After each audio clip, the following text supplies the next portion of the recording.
So while we're waiting for some people to attend, for those of you that don't know me, my name is Trisha Saunders. I'm the Director of Student Involvement here at Centenary, and I oversee SOAR, our summer orientation program, orientation, our student organizations, and Greek life on campus. I also oversee our Student Appreciation Week and work with SGA, our Student Government Association, on that. And I work with students for activities for homecoming and graduation. So I just want to give a reminder to everyone that this call is going to be recorded. You are encouraged to submit questions in the chat box, and then just ask that if you're joining us today that your microphones are on mute. So it's 12 o'clock, so I'm going to get started. So this is a time just to kind of share information regarding our Greek life program at Centenary, to answer any questions or common questions that come up. And then I have some students that are in our Greek life program that will be answering some questions for me and sharing their experience of why they joined Greek life. So here at Centenary, we are 30% Greek. And we are very excited about that number. Our Greek students are involved not only in the Greek community, but they are also involved in athletics, in different groups on campus. They are very plugged in. So a lot of questions that I receive from families and new students, and even current students that decide to go through the recruitment process, is how to manage everything, how to manage being in a chapter, and then also maintaining academic success and getting plugged in into different groups. And what I tell students is that being in a Greek chapter and organization is what you put into it. Yes, there are certain requirements as far as meetings or some maybe chapter gatherings or philanthropy, which we'll talk about a little bit later. But those are all, and then there's also different more things that students can go to for fun, formals, informals, maybe it's a sisterhood, a brotherhood event, or a Greek unity event. So it's all kind of on the student to see how involved they want to be. Another part of the Greek experience is if students want to hold leadership opportunities within their organization. So that could be anywhere from an executive officer position, or it could just be a member of a general committee. All are welcome to join those leadership opportunities. So here at Centenary, we have 3 fraternities that are in our IFC Intercultural Fraternity Council. And then we also have 2 sororities in our Panhellenic Association. And Panhellenic and IFC are the governing boards of the men's, their process, and the women's process throughout the academic year. We also partner with LSUS for our NPHC organizations, and those 2 organizations are for men right now, and they're also a part of our IFC program. So as far as recruitment, I get a lot of questions of what that looks like, specifically with everything going on with COVID and social distancing. So at Centenary, we have one formal recruitment process, and that is in the fall semester. And so what that looks like for this year during our time of COVID and social distancing is we're having a hybrid model approach for both the men and women throughout their process. Each men and women that decide to go through the process will complete an application. For the women, there's only a fee if you would like a t-shirt. I believe it's it'll go up to about $25 depending upon when the student will sign up. And all that specific information is on the application. So this time during that process, we're really trying to meet that student where they're at and how they want to experience recruitment. So for both the men and women, recruitment is the second week of campus. We have our pre-recruitment events, which are more educational opportunities and events to learn more specifically about the recruitment process for both men and women. That's the first week of classes of August 10th. And so there we'll go through what ethical recruitment looks like, We'll go through over the process specifically of each night of recruitment for both men and women. We'll also go through anti-hazing education with them to make sure that they understand what that looks like, in addition to kind of going over what exactly is ethical recruitment. For the women, our Panhellenic women, for the process of recruitment, this time it'll be hybrid. So for the women, it's 3 nights of recruitment. The first 2 nights are philanthropy and sisterhood, and it's a time where you kind of get to know, the student will get to know more about the philanthropy. The philanthropy is the community service that the organization does, and provides events for, and it goes along with their values. So each chapter also has a set list of values that they hold true to who they are and their character as men and women in chapters. So for the women, like I said, philanthropy and sisterhood night, the first 2 nights of recruitment are a hybrid approach. So what that means is via Zoom and doing breakout sessions within there, so that the students going through recruitment and then also the active members have a chance to get to know one another and create bonds. The chapter is also going to provide videos during those hybrid sessions to illustrate to the students what their sisterhood is about and what organization is their philanthropy. For the men, it'll be either a 2 or 4 night event, and that is similarly, it'll either be a full hybrid approach, or for the night 1 or the first 2 nights, which they call typically called our house crawl, which is just a fancy way of saying that they would go to each house or have opportunities via Zoom to meet with each member and chapter members of each house. And then they would also have the 3rd night as preference night. And I guess I forgot to mention for the women, preference night would be in person in small groups. And so kind of that leads into the safety protocols that we're taking into this. So if any group is meeting for any night of recruitment, if it's going to be in person, it's going to be in very small groups, 10 or less. That is with the active members of the organization, and then additionally those students that are going through recruitment. Each student will complete the CDC self-check. If the student has gone to SOAR, they've completed that. But we want to make sure that every time they're meeting with a new group of students or a different activity, that those students complete that. So students will complete the CDC form, and then we'll have it on a QR code, and then the student will also get their temperature taken. So similarly to what our procedure, what we've done for SOAR, is if a student's temperature is above 100 or 100.4 or above, they will not be able to participate in the in-person part of recruitment. And that is why during the pre-recruitment events, we also have that all virtual recruitment experience. Masks will be worn at all times throughout those in-person experiences. And like I said, only a small group of students going through the process, and then students that are active members in the chapter will be there.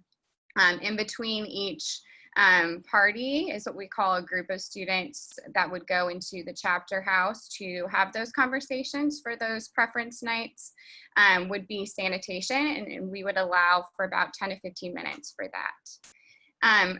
Earlier on, I mentioned about philanthropy. So each organization has a philanthropy or community service group that their chapter represents nationally. So there's always a chapter at a national level, they're what we call headquarters, but then there's also smaller chapters. So that's what the lingo is. If I say chapter, it just means at a different institution. So at our chapters here, each chapter has, and on a national level, their philanthropy that they work towards. I get a lot of questions too about academics and what that looks like. Our students involved in Greek life have high academic achievement.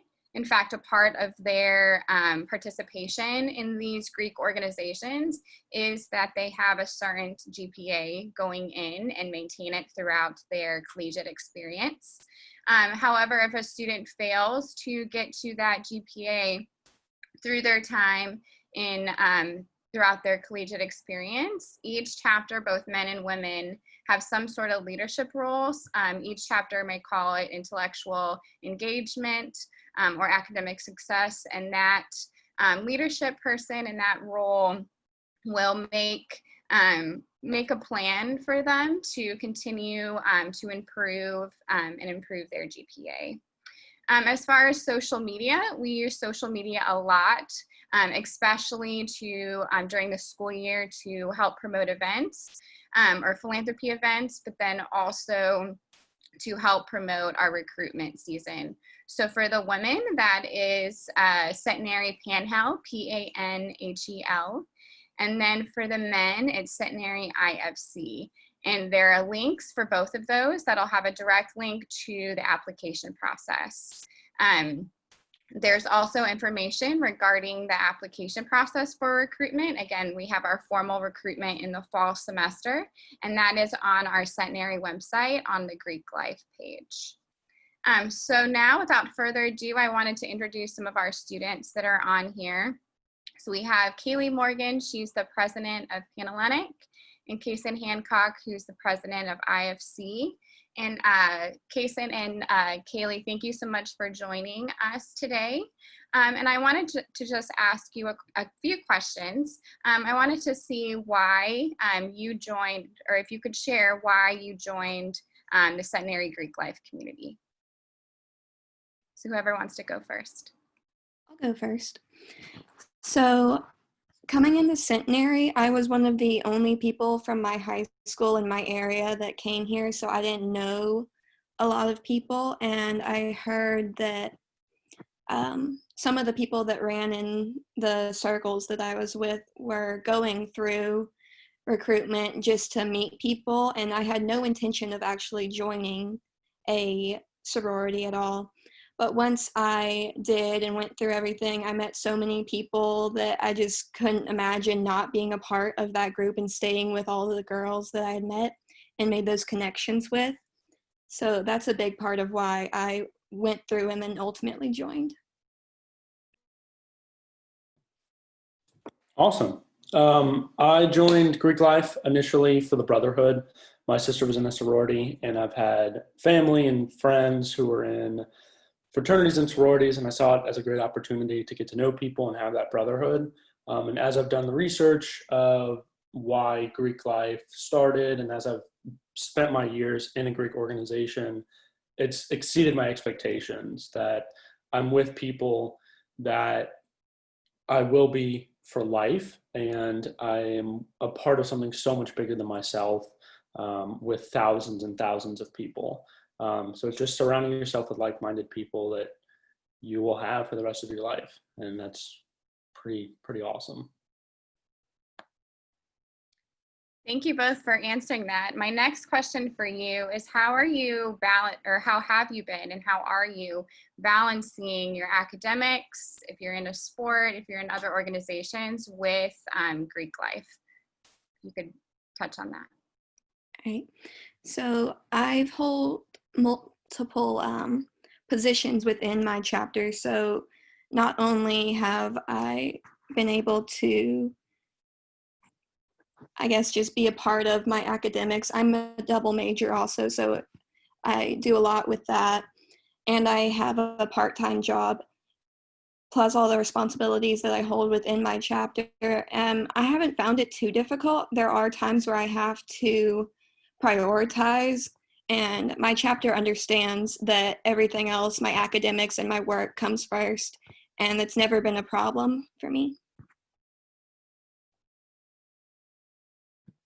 So in terms of balancing everything, it all comes down to being organized and I have a planner. I use Google Calendar. So I just use that as much as I can, when I can. What's also good about Greek Life is that everybody else is a broke college kid trying to do everything on campus and have a lot of fun in college. So they understand, and they will also help you if you're like, hey, I need help on this academic project, or hey, I need help on this homework. The more you kind of lean back and ask for help, the better it is. So it's just being organized and just asking for help when you can.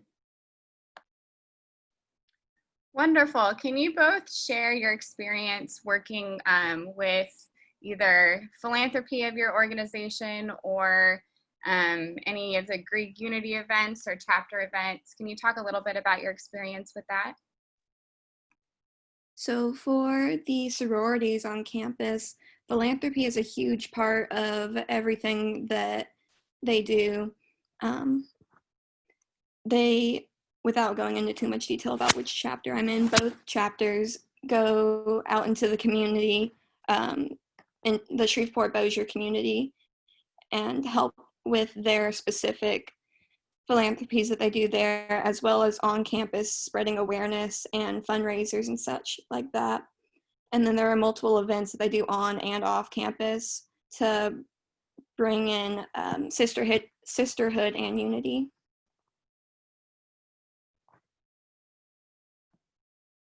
Yeah, in the same accord of things, fraternities are huge on their philanthropy. Some fraternities have a week long where they do philanthropy events to get money and raise it for their organization. Additionally, in terms of Greek unity, last year we had a Greek barbecue, which was really nice to see other members of other chapters that we might not see just with other organizations because they're in other chapters. So it's really great to see people who are in Greek and chose to go Greek, even if they're not in your chapter. Wonderful. Thank you all for sharing that.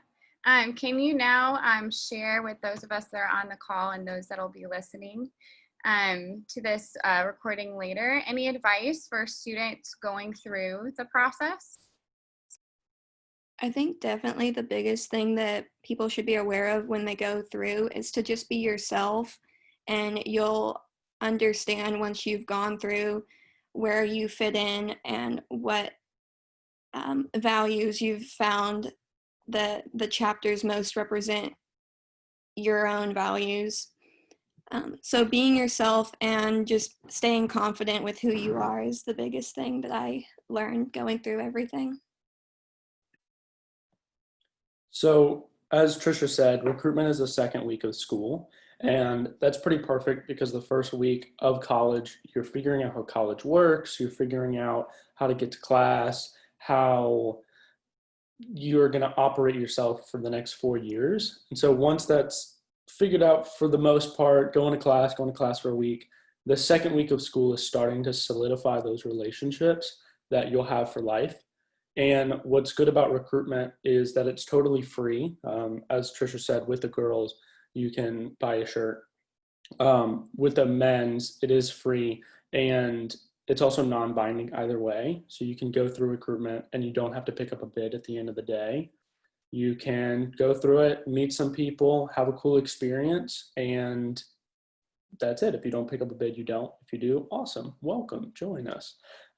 So it's also really safe, as Trisha mentioned, with the anti-hazing, and this year with the COVID protocols.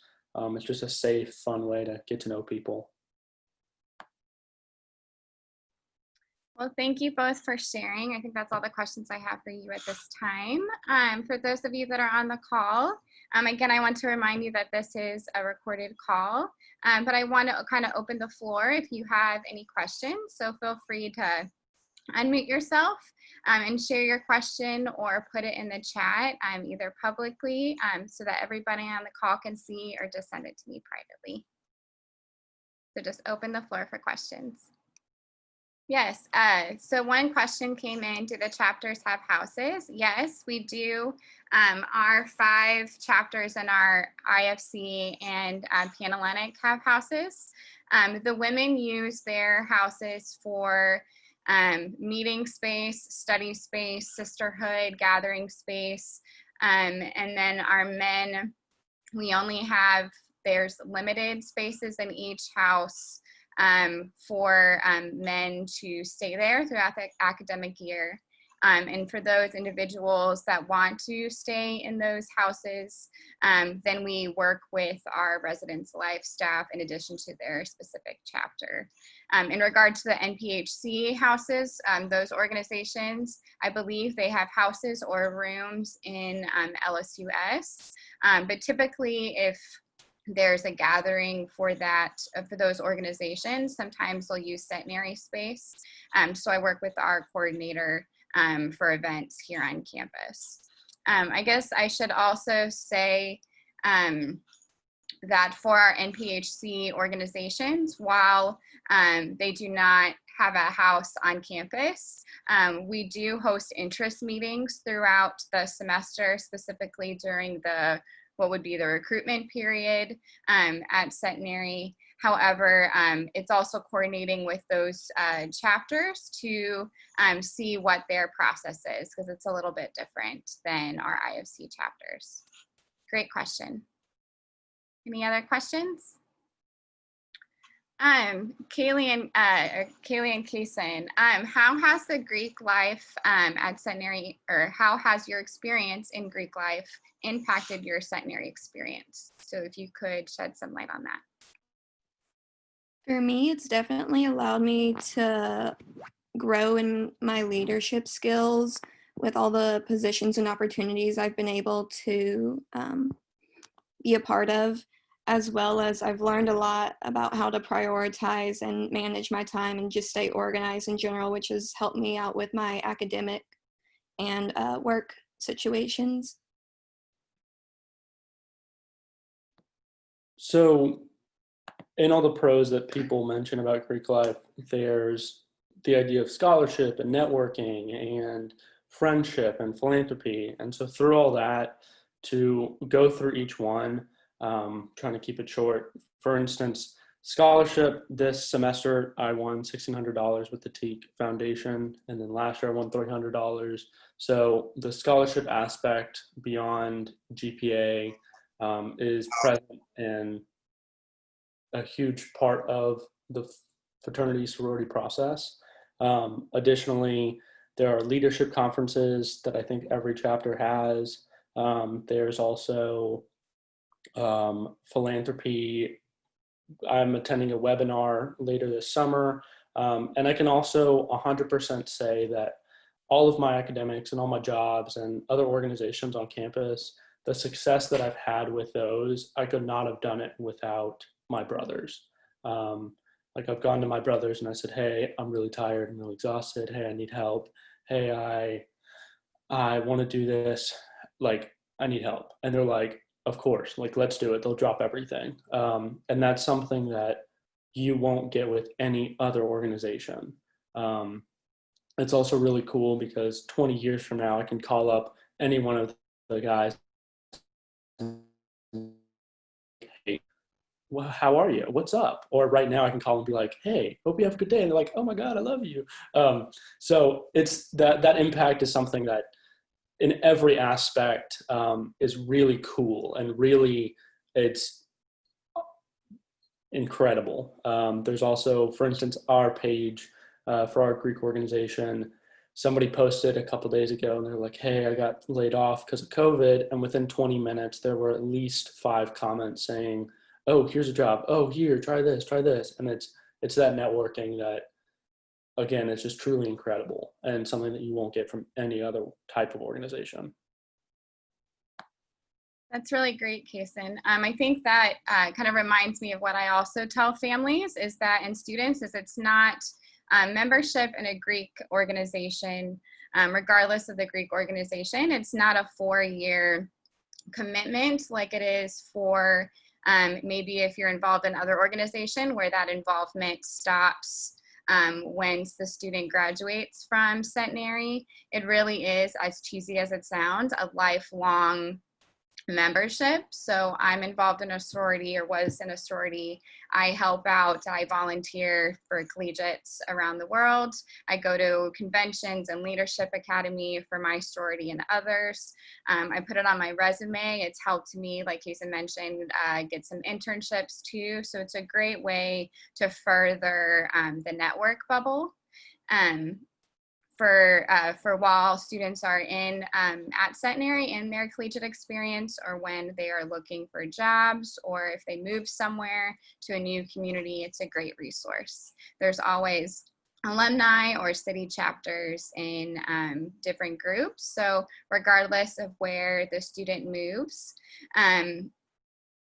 regardless of where the student moves, there will be leadership opportunities, ways to get involved in the community.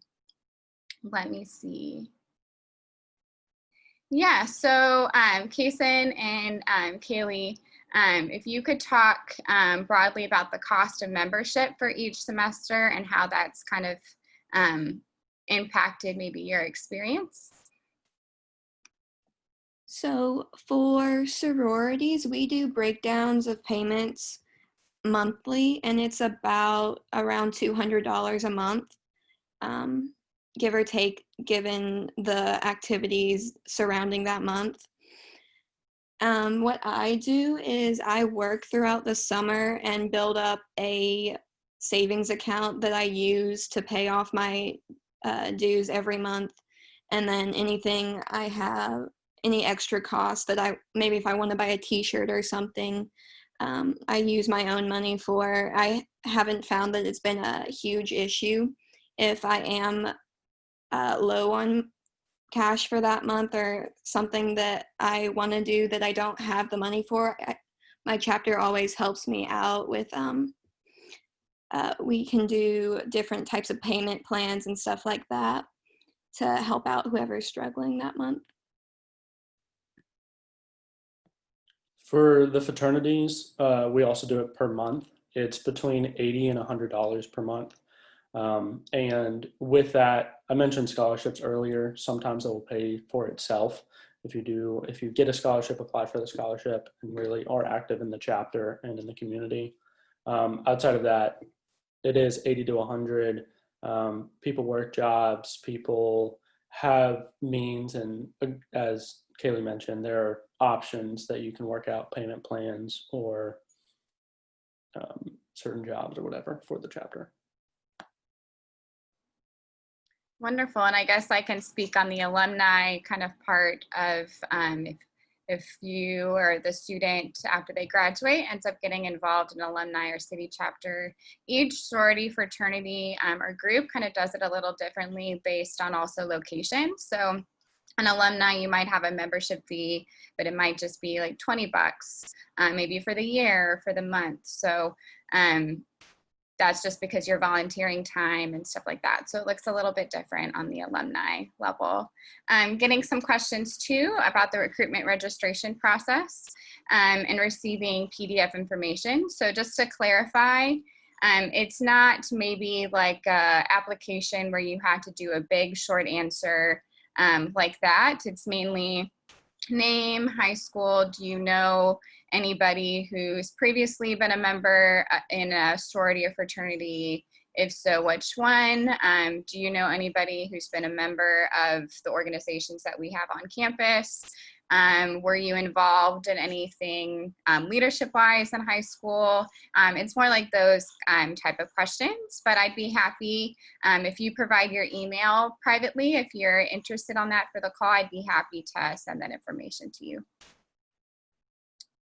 If there's any other questions?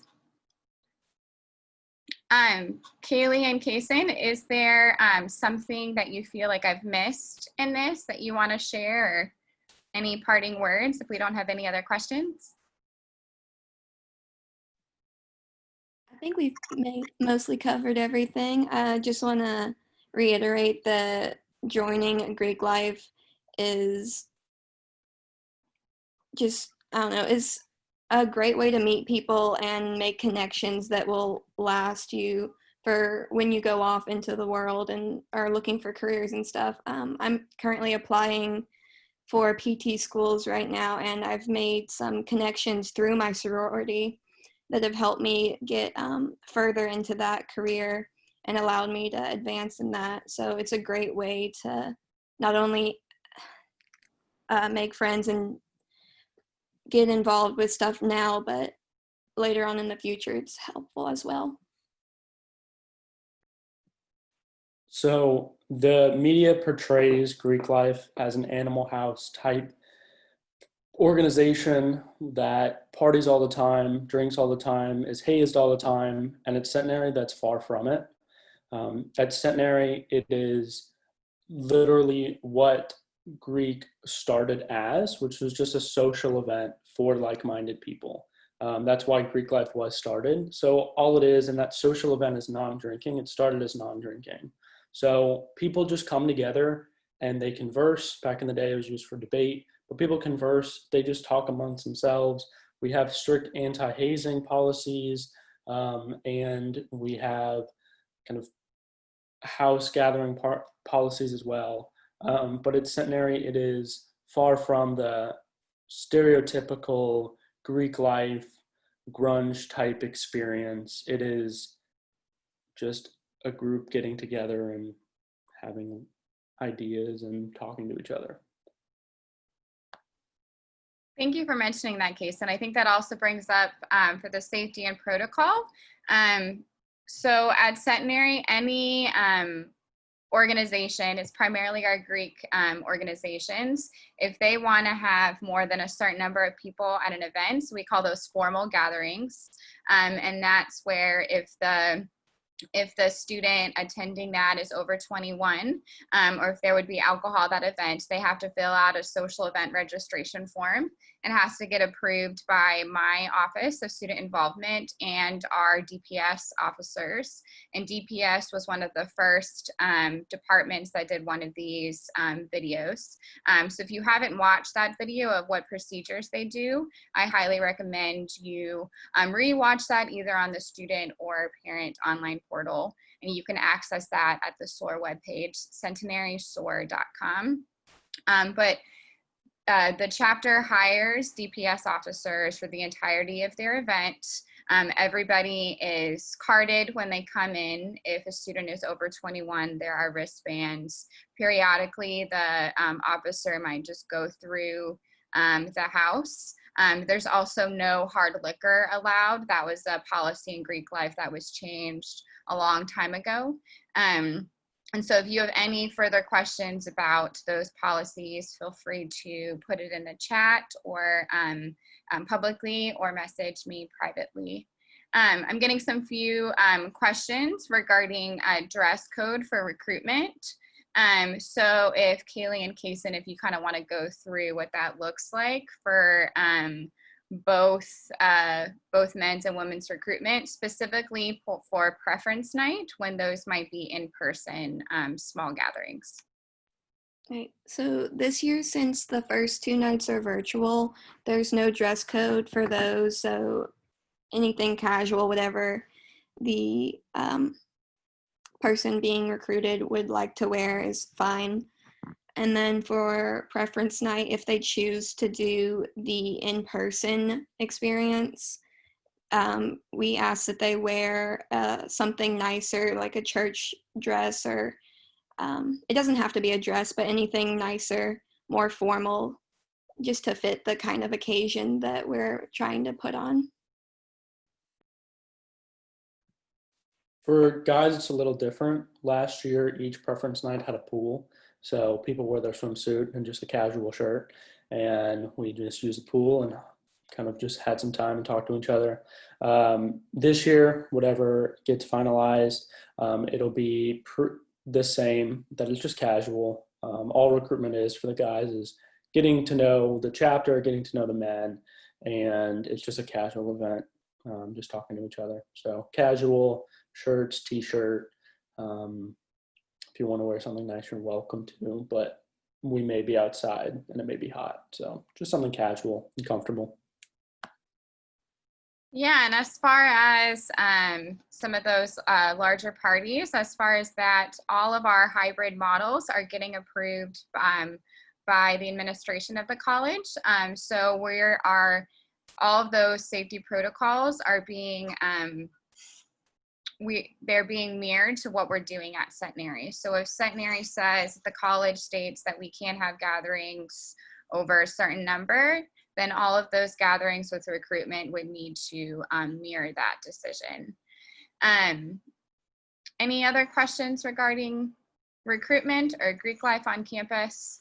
I should say too that we're finalizing some things right now, but there will be, as far as moving forward, for publicity and other information that will be shared. So we provide a Greek life booklet That includes all Greek life information on there. So it'll have letters from our VP of recruitment for the Panhellenic, VP recruitment for IFC.